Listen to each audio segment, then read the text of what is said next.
आप मेरे सवालात का जवाब नहीं दे रहे हैं, इसीलिए आप इसको दूसरी जानिब लेकर जा रहे हैं। मगर मैं आपका शुक्रिया अदा करता हूं कि आपने अपनी लाइल्मी का इजहार किया है। आपको मैं बताना चाह रहा हूं, आपसे फिर से पूछ रहा हूं कि भारत सरकार का कोई रिलीजन है, बता दीजिए, क्योंकि आप भारत सरकार की तरफ से ही बैठे हैं। क्या नरेंद्र मोदी की गवर्नमेंट का कोई रिलीजन है, आप बता दीजिए। क्या संविधान ये कहता है कि देश का मजहब ये है? नहीं कहता सुधांशु जी। और आप गांधी की बात करते हैं, मैं आपसे गुजारिश करूंगा कि गांधी और के मुंशी की गुफ्तगू को पढ़ लीजिए गुफ्तगू को। सुधांशु जी। हाँ, मैं बताता हूं ओवैसी साहब, भारत की सरकारों का रिलीजन रहा है। और बताता हूं, हिंदू राष्ट्र तो नहीं, आंशिक मुस्लिम राष्ट्र तो ये है। जब शरीयत के कानून को इंप्लीमेंट करने के लिए सर्वोच्च न्यायालय का नियम बदला गया, तो वो मुस्लिम राष्ट्र की अवधारणा नहीं थी कि तो क्या थी, बोलिए।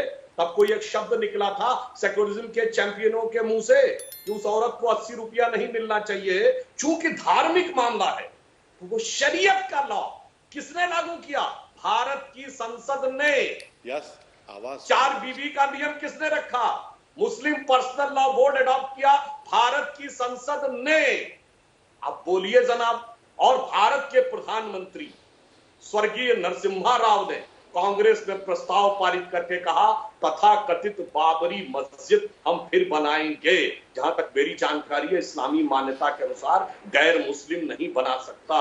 काफिर को हक नहीं है मस्जिद तामील करने का। मगर मुलायम सिंह यादव ने भी कहा था कि हम मस्जिद बनवाएंगे। अब ये मजहब नहीं दिख रहा था आपको, ये तो मुस्लिम राष्ट्र के अंश दिख रहे थे। बस यही समस्या है। हिंदू राष्ट्र का एक हवा, अरे साहब जनाब ये समझिए, हिंदू राष्ट्र का एक हवा और मुस्लिम राष्ट्र साक्षात दिख रहा है। ये क्या था? ये धर्म नहीं था तो और क्या था मान्यवर? वो कह रहे हैं इसलिए मैं कहता हूं, ठीक है, वो कह रहे हैं ओवैसी साहब कि आंशिक मुस्लिम राष्ट्र रहा, मुस्लिम तुष्टीकरण इस हद तक हुआ। शाहबानो का केस उन्होंने कोर्ट किया और तब किसी भी सेक्युलरिज्म के चैंपियन ने ये बात नहीं की कि कैसे सब कुछ पलट दिया गया इस देश की संसद द्वारा, जो कोर्ट ने कहा था। तब किसी को नहीं समझ में आया। वो कह रहे हैं मुस्लिम तुष्टीकरण की वजह से शरीयत का नियम लागू करने के लिए पलटा है। जी, वो कह रहे हैं मुस्लिम तुष्टीकरण होता रहा तो सब कुछ ठीक था, सेक्युलर था देश। आज जब कोर्ट के फैसले के आधार पर मंदिर बन रहा है, तो आपको लग रहा है, सबको लग रहा है कि ये तो अनर्थ हो रहा है। मैडम, आपका शुक्रिया कि आपने उनका सवाल दोहरा दिया, क्योंकि सुधांशु साहब की बात बिल्कुल मुझे आ नहीं रही थी।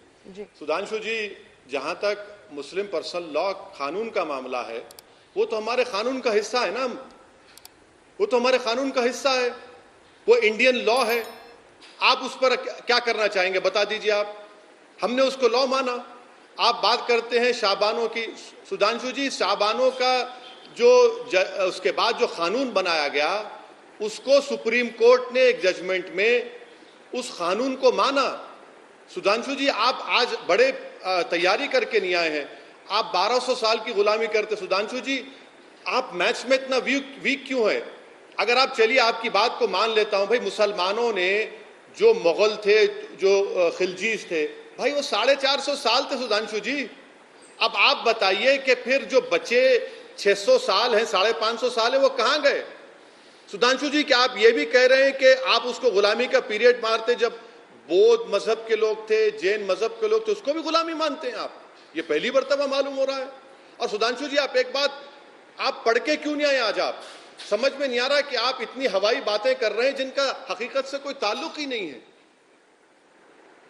सुधांशु जी, अरे ओवैसी साहब, हवाई बात मैं कर रहा हूं या आप? मुस्लिम पर्सनल लॉ बोर्ड कब बना था? 1970 की संविधान में था मुस्लिम पर्सनल लॉ बोर्ड। आपने मान लिया ना कि कानून में शरीयत है, तो मेरी बात साबित कर दी। आंशिक मुस्लिम राष्ट्र था और संविधान में जब सेक्युलरिज्म की बात आई, तो अब आइए पढ़ के बात करिए। संविधान सभा ने सेक्युलर शब्द स्वीकार किया था? नहीं।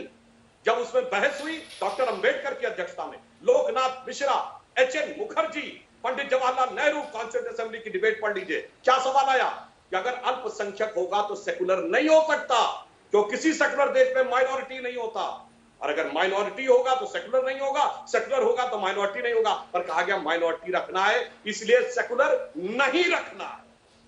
सेकुलर 1976 में जोड़ा गया जनाब, आप भूल गए। 42वां संविधान संशोधन, डेमोक्रेसी की हत्या करके सारे के सारे अपोजिशन को जेल में डाल के डॉक्टर अंबेडकर ने कहा था संविधान की प्रस्तावना, प्रीएम्बल ऑफ द कॉन्स्टिट्यूशन, संविधान की आत्मा है।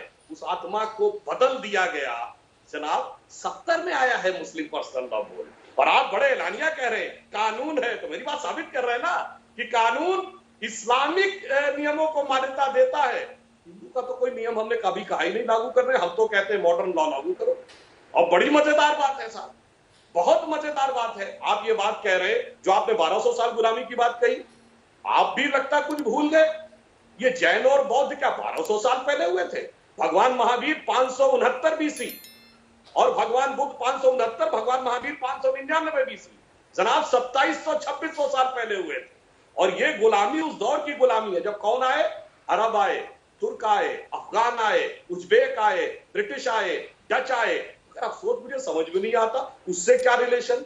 आपके लोग एलानिया कहते हैं कि साहब 800 साल हमने हुकूमत की, तो मतलब आप अपने को उन लोगों से मानते हैं जो तुर्क, मुगल, अफगान, मंगोल, इनसे कोई कनेक्शन मानते हैं क्या?